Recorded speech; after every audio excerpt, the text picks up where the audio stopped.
So it's the holidays, and I'm willing to bet that you have all the I's dotted and the T's crossed, decorations up, Christmas lists. If you haven't shopped for it all, I do understand that, but you are in the midst of shopping for things for other people, and that's kind of what the holidays are about, right? It's sharing time with family and friends, giving of yourself, giving of gifts, but also giving of your time, which is a gift in of itself. You're, sharing meals together and just all around trying to be there for one another. So my question to you is this: what happens to you during the holiday season? Like, who's taking care of you? Take a minute, decide. What do you think? Is anyone taking care of you? Hi, I'm Dr. Natalie Marr. I'm a clinical psychologist and a life transition expert. And it is my passion at Learn to Love Your Story to help women in midlife make midlife their best life. And let me just tell you, women in midlife are all about the others in their life during the holiday season. It's what we've been conditioned to do, right? Like, we know that we're the caretakers in our family. We're the backbones. It's important that we get those meals together, that we get those decorations up, that we get those cookies baked. All the things tend to kind of rest here. Now, that's not always the case. Not every family is super gender rolled, and it's not like other people don't enjoy the holiday season. However, my experience has been that women in midlife are not taking care of themselves during the holiday seasons, especially. It's kind of a theme, period, if you've watched any of my other videos, but it is definitely something that creeps up on us during the holiday season. So here is my tip. I want you to be thinking about little things that you can be doing for yourself every single day during the next month. Just little things, getting up half hour early to do nothing more than sip your coffee and enjoy it, if that's your thing. Taking an extra walk, giving yourself a break on pickup and drop-offs by asking somebody else, even a neighbor, to do it for one day for the kiddos. Just think every single day about one simple thing that you could be doing to fill up your bucket. Because let me just say, I know you're draining that thing out.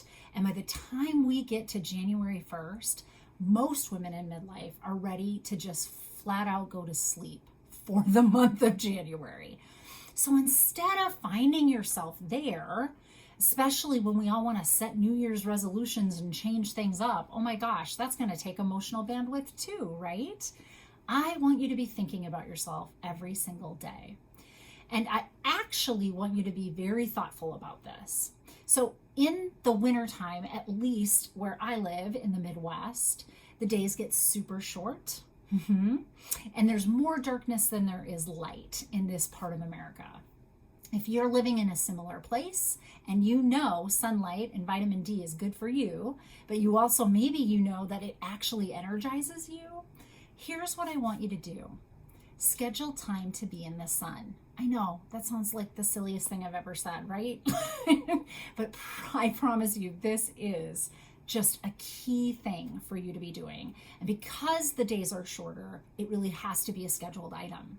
You might work the entire daylight day. So it may be that you have to take the break at work with a window or even taking an outdoor walk. Yes, in the middle of winter, I do it, I promise you, because that sunlight is that important. Certainly beef up on the vitamin D in this, time of year. However, I really want you to be making sure that one of the things, at least one of the things that you're doing for yourself every day is scheduling 20, 30, maybe even 40 minutes just sitting in that sunlight and taking it in. Of course, there's days where we don't see the sun at all because it's cloudy and snowy and things.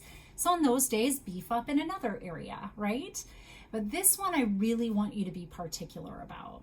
I also want you to be thinking, what do I do in the summer and the spring, fall months that I don't do in the winter? What kind of gets pushed to the wayside? For some of us, it's that outdoor activity stuff, and activity means movement, body movement, right? Make sure whatever you lose during these winter months that you had during these other months, that you're replacing it with something that's similar. If you need body movement, you're going to have to replace it with body movement. So if you're a walker only in the months that don't have inclement weather, great, totally fine. Also make sure that you're replacing that amount of time during the winter months, moving your body in some fashion.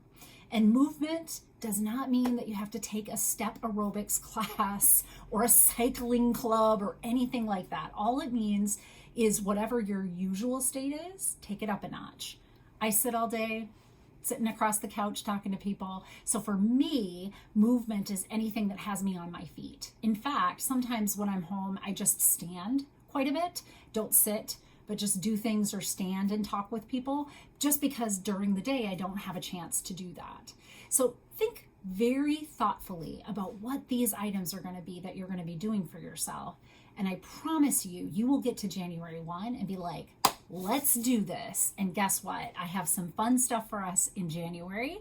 So I can't wait to have you get started.